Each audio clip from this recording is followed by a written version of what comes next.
है वेट को मेयर करने के लिए यूज होता है।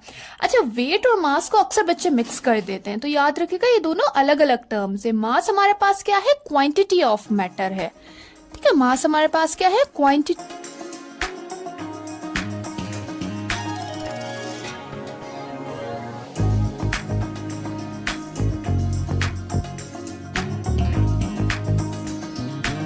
अस्सलाम वालेकुम क्लास। आज हम स्टार्ट करेंगे physics class 9 chapter number 6 that is dynamics. So our first MCQs is the motion of falling ball towards earth is due to the dash. Motion of falling ball means कि for example हम किसी भी ball को ऊपर की तरफ फेंकते हैं, अब वो वापसी towards the earth ही आ रहा है, तो वो किसकी वजह से आ रहा है? Due to the weightlessness, due to the gravitational force, due to acceleration, due to gravity, या both A and B। तो वो किसकी वजह से वापस आ रहा है? Due to the gravitational force। ठीक हो गया।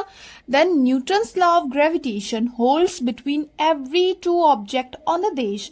Newton's law of gravitation hold करता है हर दो ऑब्जेक्ट के दरमियान, जो कि कहां पर है।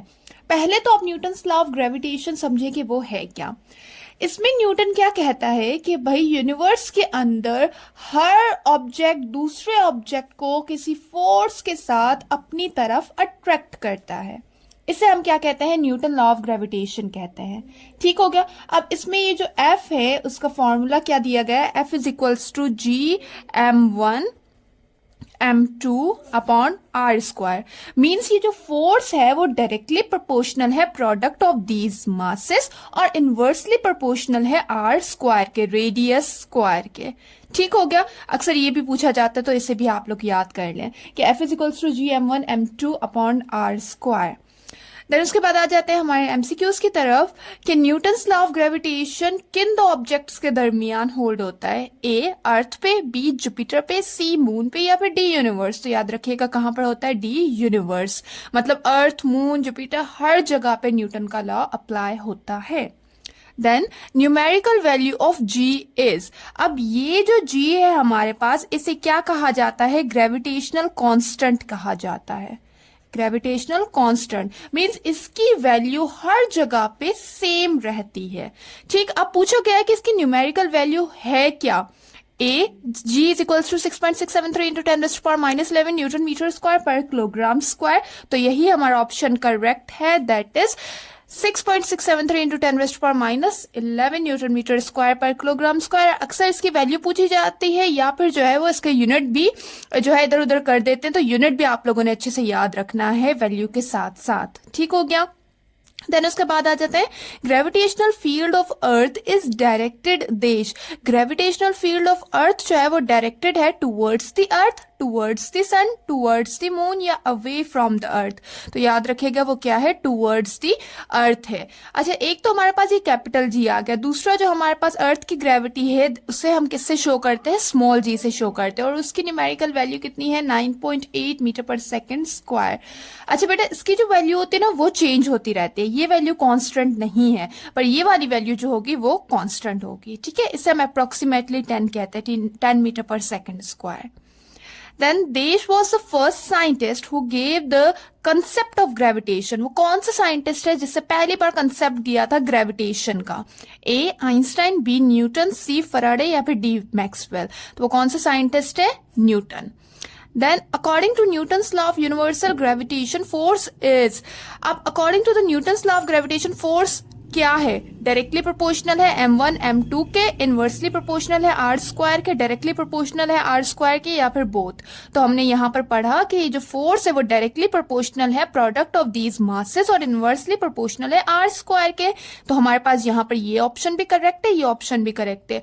तो हमारे पास कौन सा ऑप्शन यहाँ पर करेक्ट होगा? Both A and B. ठीक। Then gravitational force is always dash. Gravitational force हमेशा क्या होती है? A repulsive, B attractive, C both, या फिर नन ऑफ दिस। तो ग्रेविटेशनल फोर्स हमेशा क्या होती है? अट्रैक्टिव होती है। ठीक हो गया। देन आ जाते हैं हमारे नेक्स्ट एमसीक्यूज पे। न्यूमेरिकल वैल्यू ऑफ देश रिमेन कांस्टेंट एवरीवेयर। इनमें से कौन सी ऐसी वैल्यू है जो कि कांस्टेंट रहती है हर जगह पे? तो वो कौन सी वैल्यू है? Capital G, that is gravitational constant. Then gravitation force is dash of the medium between the object. Gravitation force क्या डिपेंड या फिर इंडिपेंडेंट है मीडियम बिटवीन द ऑब्जेक्ट, दो ऑब्जेक्ट के दरमियान जो मीडियम होता है, क्या ग्रेविटेशनल फोर्स उस पर डिपेंड करती है या फिर नहीं करती। तो हमारे पास कौन कौन से ऑप्शन है, A dependent, B independent, both A and B. तो याद रखिएगा gravitational force is independent of the medium, ठीक है, वो मीडियम पे डिपेंड नहीं करती। भले कोई भी मीडियम हो, दो ऑब्जेक्ट्स के दरमियान ग्रेविटेशनल फोर्स जो है वो उनकी वजह से कोई फर्क नहीं पड़ता उस पर। Then near earth surface G is equals to, earth surface के नियर जी मतलब क्या, इसकी स्मॉल जी की वैल्यू क्या है, पीछे भी हमने पढ़ा कि क्या है, दैट इज 10 मीटर पर सेकेंड स्क्वायर। देन इसके बाद है न्यूटन, अच्छा यहाँ पर ये वाली जो वैल्यू दी गई है ना 1.6, ये वाली जो वैल्यू है वो मून की ग्रेविटेशनल फोर्स है, ठीक हो गया। और उसके अलावा याद रखिएगा कि जो सन की ग्रेविटेशनल फोर्स होती है वो 177 टाइम्स ग्रेटर होती है to the earth than moon, ठीक है, ये भी अगर क्वेश्चन आ जाए तो आप याद रखें। Then Newton's law of gravitation is consistent with Newton's Desh law of motion. Newton's law of gravitation Newton के कौन से लॉ से मुशाहिबत रखता है? ए फर्स्ट, अच्छा फर्स्ट क्या था हमारे पास कि भाई हर ऑब्जेक्ट जब तक रेस्ट या फिर यूनिफॉर्म मोशन में होगा जब तक उस पर कोई एक्सटर्नल फोर्स अप्लाई नहीं होती। सेकंड लॉ हमारे पास क्या था कि force is directly proportional to acceleration, जितनी ज्यादा फोर्स अप्लाई करेंगे उतनी एक्सेलरेशन प्रोड्यूस होगी in the direction of force. Third law हमारे पास क्या था कि भाई every action is always an opposite reaction, equal and opposite reaction। तो ये वाला जो हमारा लॉ है वो सिमिलर है किससे, न्यूटन्स लॉ ऑफ ग्रेविटेशन, क्योंकि न्यूटन्स लॉ ऑफ ग्रेविटेशन भी क्या कहता है कि हर ऑब्जेक्ट दूसरे ऑब्जेक्ट को अपनी तरफ अट्रैक्ट करता है। तो कौन सा ऑप्शन करेक्ट होगा हमारे पास, that is C third. Spring balance is use to measure dash, spring balance इसमें इनमें से किस चीज को मेजर करने के लिए यूज होता है, ए मास, बी वेट, सी इलास्टिसिटी या फिर डी डेंसिटी।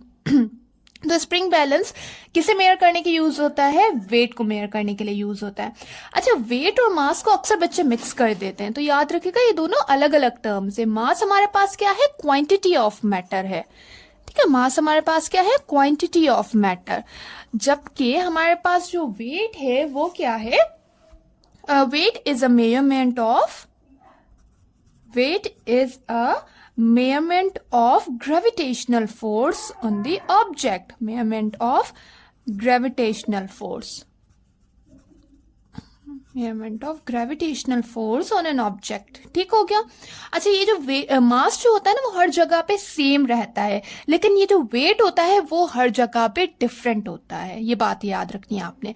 और ये भी याद रखना है कि अगर कोई वेट हम मेयर कर रहे हैं अर्थ पे और वही वेट हम मेयर कर रहे हैं मून पे, तो मून पे जो वेट मेयर होगा वो क्या होगा, डिक्रीज होगा as compare to the measurement on the earth, ठीक हो गया। जो हम अर्थ पे मेयर कर रहे हैं उसके मुकाबले में जो हम मून पे मेयर करेंगे उसी सेम वेट को, तो फिर वो क्या होगा, कम होगा। Then your weight as measure on earth will be dash on moon. चले यहाँ पर भी वही सेम बात आ गई कि अगर आप कोई वेट मेयर कर रहे हैं अर्थ पे तो वो मून पे क्या होगा, जैसे कि मैं बता चुकी हूं कि वो क्या होगा, डिक्रीज होगा, कम होगा। Then mass of earth is dash, mass of अर्थ की यहाँ पर कौन सी वैल्यू है, 6.0 into 10⁻23 kilogram, 6.0 into 10⁻24 kilogram, 6.0 into 10⁻25 या फिर 10⁻26। तो हमारे पास कौन सा ऑप्शन करेक्ट है, option B 6.0 into 10⁻24 kilogram. Then dash is a natural satellite.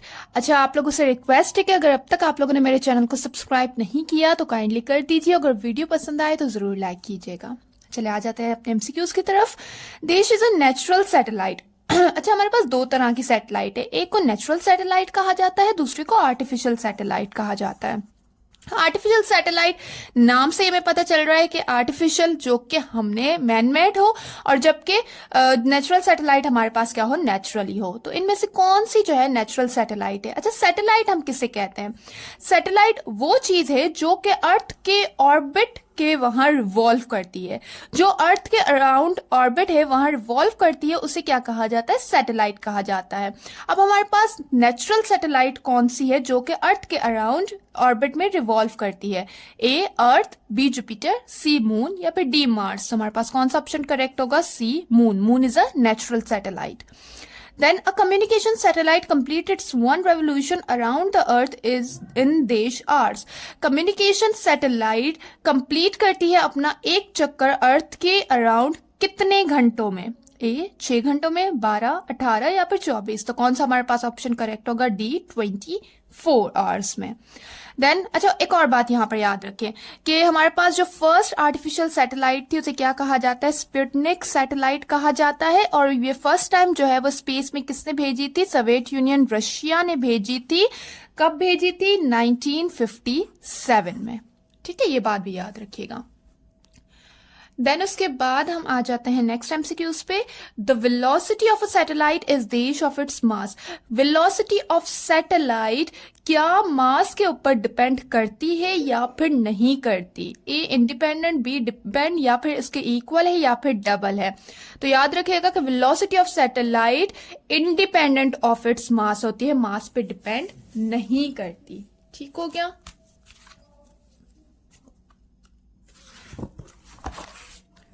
Then dash are use to put satellite into orbit. इनमें से क्या यूज होता है सैटेलाइट को ऑर्बिट में पुट करने के लिए? ए हेलीकॉप्टर, बी एयरप्लेन, सी रॉकेट या फिर नन ऑफ दीज।